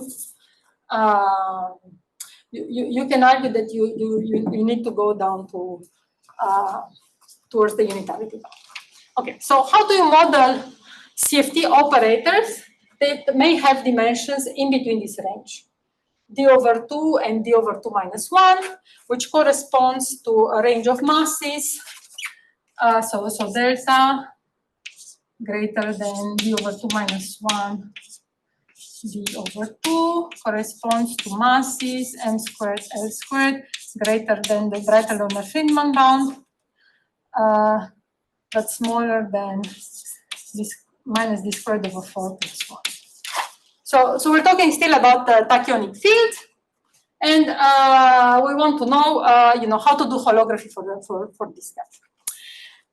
And it turns out that when the mass is in this range, actually, you can choose either of these modes can be normalizable. So it depends. You can play a little bit with the norm. But you can either have this one be normalizable or that one be normalizable. Okay? So in that range, it's up to you to choose which of these coefficients you're keeping fixed. Once you've chosen which you're keeping fixed, the other one is fluctuating and vice versa, but it's up to you. And therefore, so if you're choosing to keep the coefficient of delta plus fixed, and letting this guy fluctuate. So let me call it, if coefficient z to the delta plus fixed and that of z to the delta minus fluctuates, this is called alternate quantization.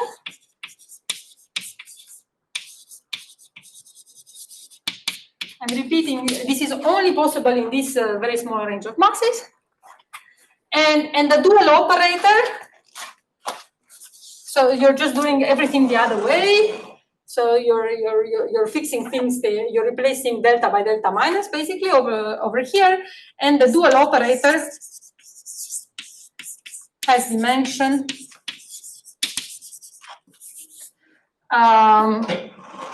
Completely has dimension delta minus. So it's d over 2 minus square root of d squared over 4 plus m squared, which you see in this range of masses is fine.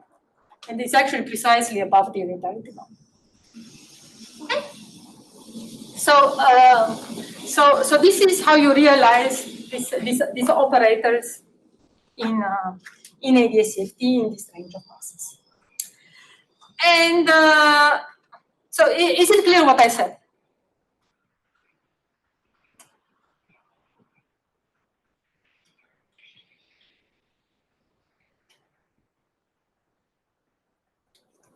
Yeah. Okay, good. And this is showing also something very nice, because here you see I'm having the exactly same bulk theory, so I haven't changed the action. The only thing that I'm changing are the boundary conditions for the field phi. So instead of fixing this mode, I'm fixing this mode, and I'm getting a totally different operator, an operator of a completely different dimension on the boundary. So before I was getting this dimension with standard quantization, with alternate quantization, I'm getting this dimension.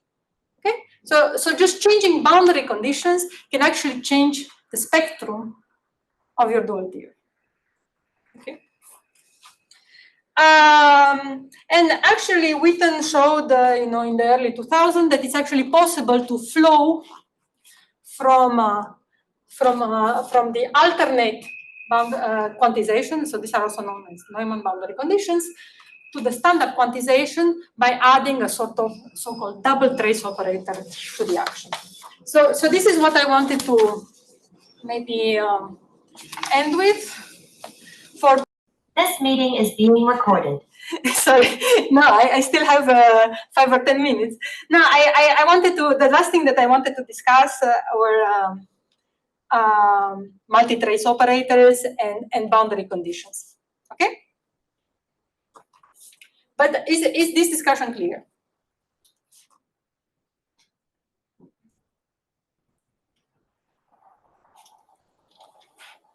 Yep. Okay, very good.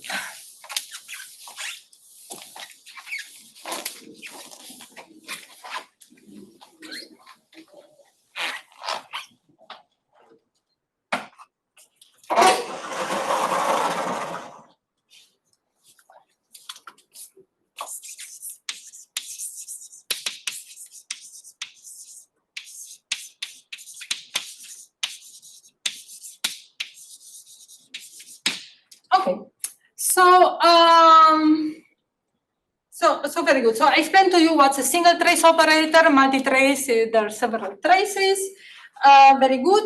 So now the question that I want to ask is okay, and sorry, and I want to ask what happens to the ADS-CFT dictionary if I add a multi-trace operator to the CFT action. So that's the question. And before I add it, just by definition, the generating functional of correlators, so J is the source in the CFT, it's usually called J in field theory, is equal to integral, these are the fundamental fields in my theory, maybe I should call them psi instead. Okay, so these are the fundamental fields in the CFT minus S CFT of this fundamental field of psi minus integral JO. So I'm looking at correlation functions of some operator of X. Okay, and O is a single trace operator. So actually, if you look at the factors of n, well, I already told you that if I'm working in this Toft limit and with these single trace operators and so on, basically this term is going to go like n squared, and so will the CFT.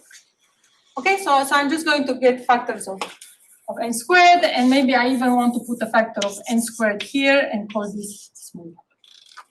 Okay, so that's this is the generating functional in the undefined theory. Now I want to consider the theory where I deform by a multi-trace operator. So I want to take SCFT and send it to SCFT plus, and I'm putting explicitly the factor of n squared times some function of some single trace operator. So if f is polynomial or more than linear, this is going to be a multi-trace deformation of the CFT action. Okay.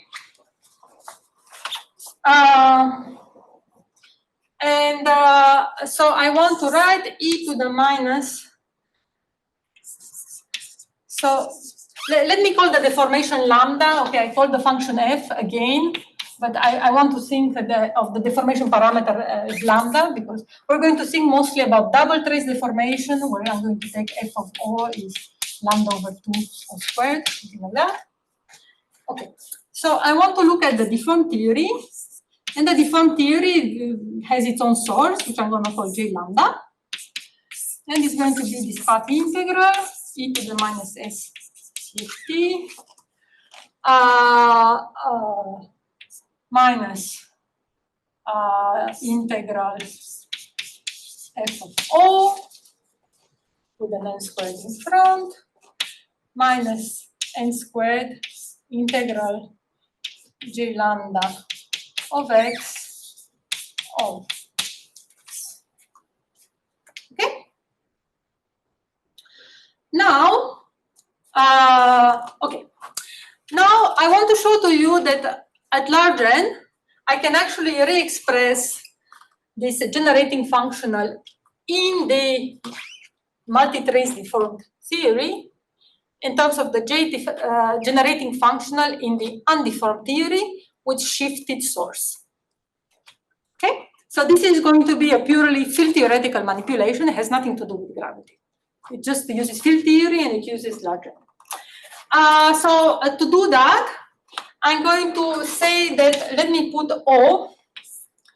Let me introduce some new field sigma in my path integral, and let me set it equal to O. Okay, so I'm going to do something like this, and I'm going to additionally path integrate over alpha and sigma. Okay, so the alpha integral, okay, I have to be a bit careful how I'm doing this, but it's basically going to set O equal to sigma.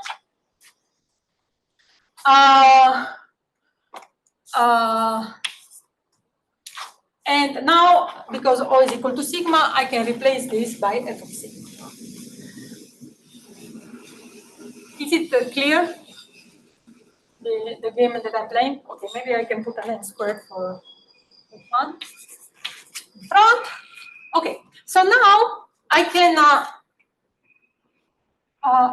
evaluate the psi path integral, because psi only enters here in O over here. And what this is going to give me, so it's going to give me a d alpha, d sigma,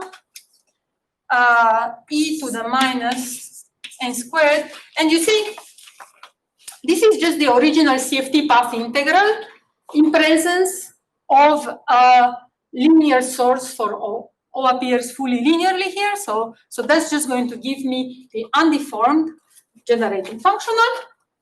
So I'm going to get W0. But you see that the source for O is not just going to be J lambda, it's going to be J lambda plus alpha.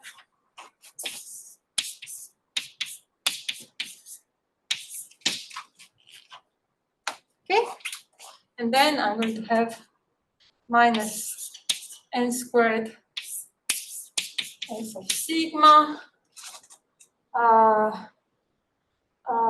minus alpha sigma.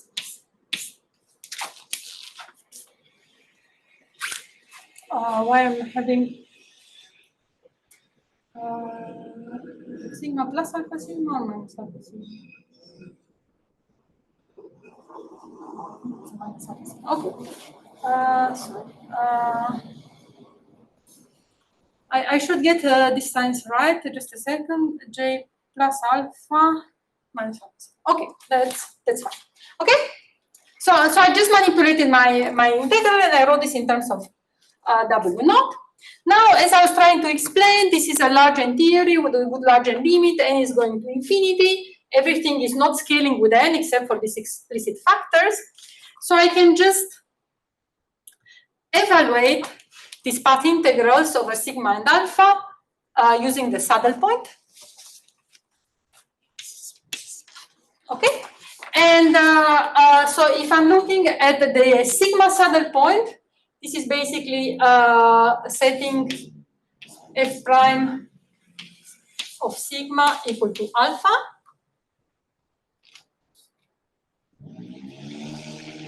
And if I'm looking at the alpha saddle point, this is setting basically W naught prime of J lambda plus alpha is equal to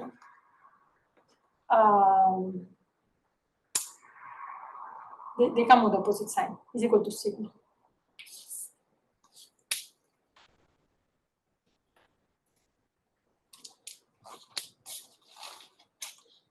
Okay, so so at the end of the day, so as n is going to infinity, this guy gets approximated by e to the minus n squared W naught of J lambda plus f prime of sigma minus n squared integral f of sigma minus f prime of sigma times sigma. Okay, where sigma is given by W naught prime, but what is W naught prime? So the functional derivative of the CFT correlator with respect to the source is nothing but the expectation value of the corresponding operator. So you can really think of the sigma as being the expectation value.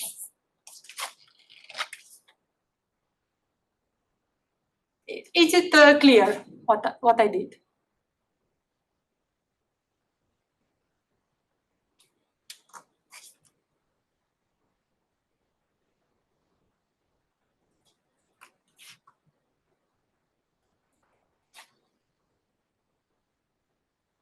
Yeah. Okay. So these are just some standard manipulations. So this is I did this manipulation, and basically what I'm finding is that the generating functional of correlators in the deformed theory in presence of the source J lambda is equal up to that term to the generating functional in the undeformed theory, in the CFT, in presence of a source, which is the field theory source, the source in the deformed theory, plus some function of O. Okay, and what is this function? So I told you I want to take f to be lambda O squared. So if I do that, then this is going to be just lambda times O. So I'm shifting the source by the vector. If I have a double trace deformation, and here, okay, there's going to be an O squared. This is a pure field theory, large n field theory argument. Now, if I want to get the gravity interpretation of what I've done, well, what I can do, I can just use the holographic dictionary for the undeformed theory, which I know. I know, for example, that the source in the undeformed theory, so over here, okay, so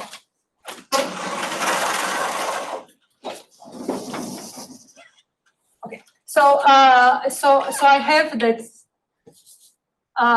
W lambda of J lambda corresponds to W naught of J naught, where J naught is J lambda plus, let's say, lambda of, let me just do double trace for simplicity, otherwise it's F prime of O. Okay? So, I know what the generating functional as a function of J naught is. I know what J naught is in the undeformed theory. J naught corresponds holographically to phi naught, the coefficient of Z to the D minus delta in the undeformed theory. In the bulk solution. So, Very good. So, so this I know. So you immediately see, whereas holographically, this O, here it's the same in the deformed and undeformed theory. This O corresponds to the coefficient of Z to the delta.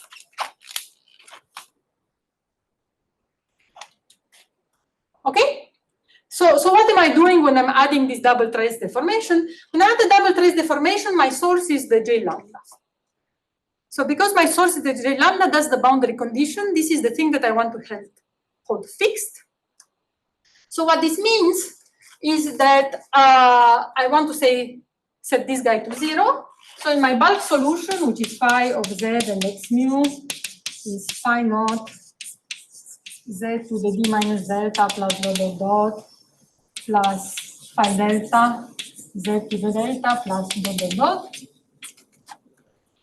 Okay? I basically, I'm going to hold fixed the linear combination phi 0 minus lambda phi delta fixed.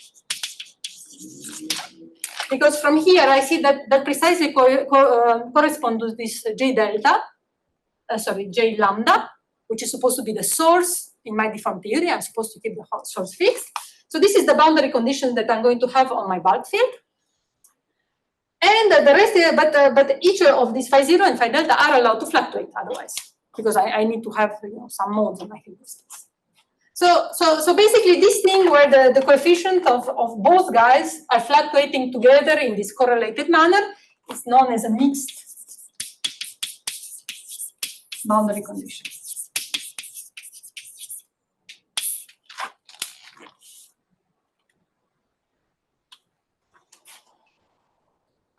Okay, so this is okay. So this is another piece of the holographic dictionary. So now you know if you start adding multi-trace deformations to your CFT, this is what happens. So in the original Witten paper, what he was showing is that you can flow from Neumann to Dirichlet boundary conditions using this double trace operator. So let's set this to 0. It's fixed, so in particular it can be 0. So you see, if you start with Neumann boundary conditions at lambda equal to 0, so your phi 0 is going to be so you're starting in alternate quantization. So delta is delta minus in alternate quantization, and phi 0 is the coefficient of delta plus, because you're doing things oppositely from how we're doing them in standard quantization. So you start with that. So you're saying that phi 0, the coefficient of delta plus, was fixed initially. Those are Neumann boundary conditions. Then you turn on lambda, and you say, so you're turning on a double trace operator. Okay. So since you're starting with Neumann boundary conditions, your operator has dimension delta minus, which is d over 2 minus square root of d squared over 4 plus m squared l squared. And this guy, you can see that it's smaller than d over 2. So the operator squared is relevant from here, and you can add it to the action and RG flow without any problem. And when you do that, as you go towards low energies, the coefficient of the operator is like growing in the IR because it's a relevant operator. So it's effectively as if you're sending lambda to infinity. And you see that when you send lambda to infinity, you're basically setting phi delta to 0. Okay? These two things are equal. You put 1 over lambda, so phi delta is 0. Phi delta equal to 0. Phi delta is the coefficient of z to the delta minus. So that's the boundary condition associated with the standard quantization, with standard Dirichlet boundary conditions. Okay, so basically you can use this multi-trace to flow from one boundary condition to the other. Okay, good.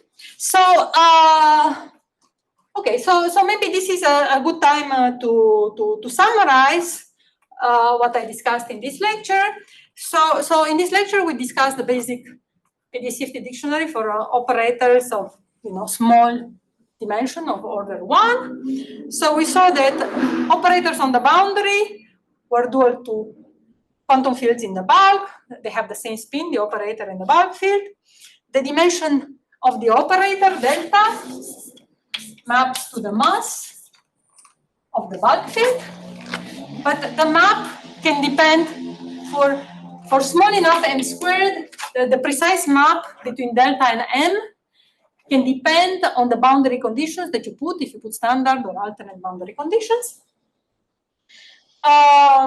Then we discussed the fact that, one of these coefficients, usually the coefficient of delta minus is the source for the dual operator, whereas the other coefficient is the wave. And then we also discussed the fact that multi-trace deformation of the boundary CFT via this argument. So first a field theory manipulation, and then just using the undeformed holographic dictionary at the level of this guy correspond to mixed boundary conditions for the dual bulk field, meaning that these guys fluctuate together in a correlated manner that's concocted such that this object, which is the source in the deformed theory, is fixed. Okay, so I guess that's it. So next time, I guess I'm going to have to do asymptotic symmetries and BTZ and TTbar next time, and hopefully finish within some reasonable. Any questions?